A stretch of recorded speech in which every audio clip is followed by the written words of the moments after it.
Good afternoon, everybody, and welcome back to Rob's Rig.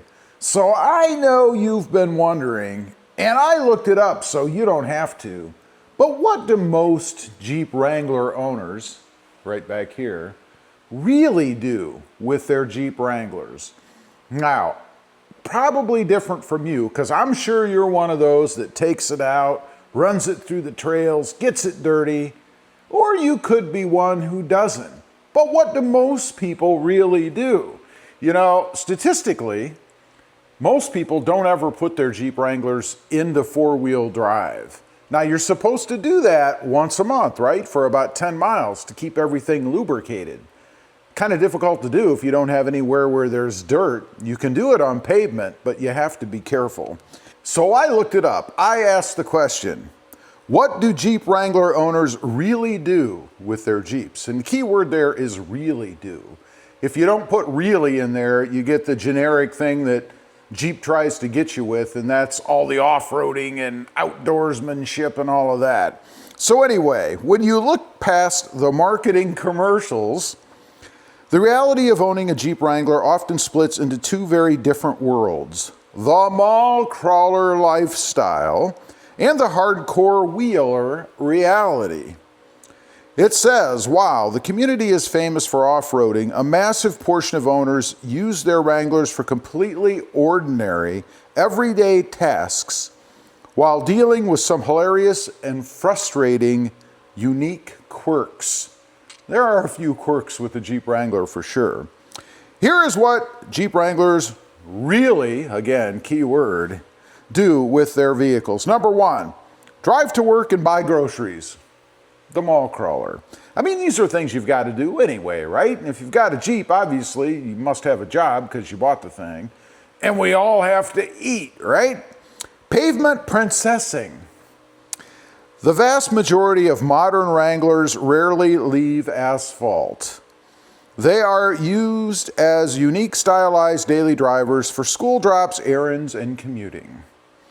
Fighting wind resistance. Driving a Wrangler on the highway is often described as driving a brick. It is a brick. Owners get used to steering against heavy crosswinds and dealing with high cabin noise. Both inherent to the Jeep Wrangler, right? Gas station bonding. Wranglers are notorious gas guzzlers. Owners spend a lot of time at the pump, frequently joking with other Jeep drivers, doing the exact same thing. I've had that happen before. You pull up to the gas station, there's another Jeep at the next pump beside you, and inevitably the talk or the conversation turns to how horrid the gas consumption is. Number two, deal with weather and leaks. This is what most people really do. Checking weather apps constantly. Owners check the radar obsessively. They need to know if they can safely leave the doors and roof at home without getting caught in a downpour. That's got to be one of the worst things. You know, maybe if you have an older Jeep, you don't care so much about the interior, but when you go out and spend $50, $60 or more, $1,000, the last thing you want to do is have it get soaked and then stink like mildew, right? The Jeep towel trick. This is interesting. I'm not exactly sure what this is. It says almost every owner keeps a random towel in the back. Soft tops and removable panels frequently develop minor mysterious leaks during heavy rain. I've got to say, I've never experienced this myself, never had any leaks inside the cab that I had to deal with, but apparently it's a common thing. Sudden highway showers. Getting caught in a surprise rainstorm while completely naked, no doors or roof, let's be specific here, is a rite of passage for every real Wrangler owner. I've never had that happen in either myself, but that's probably because I do check radar and I don't take any chances. Number three, spend money on just-in-case gear. Mall modification. Spending thousands on huge 35-inch mud tires, a winch, and an aggressive suspension lift, even if the vehicle's only daily obstacle is a concrete speed bump. Buying endless accessories. Upgrading minor things just for fun, like grab handles, locking hood latches, custom shift knobs, and personalized grill inserts.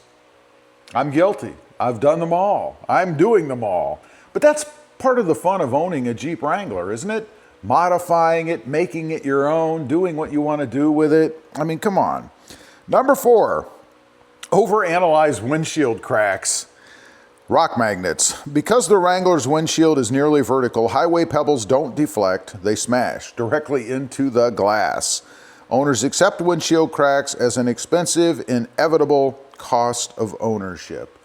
Yeah, but it still sucks. You know, the first time you hear that little tink, and you're hoping, man, you are hoping that nothing happens, and then all of a sudden you see this.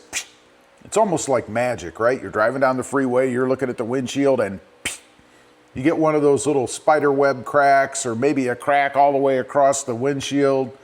It's still horrible. I don't care if you expect it or not, it still sucks.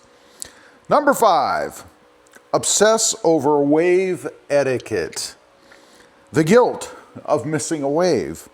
If an owner distractedly misses a Jeep wave from an oncoming Wrangler, they genuinely feel a brief wave of guilt for breaking the community code.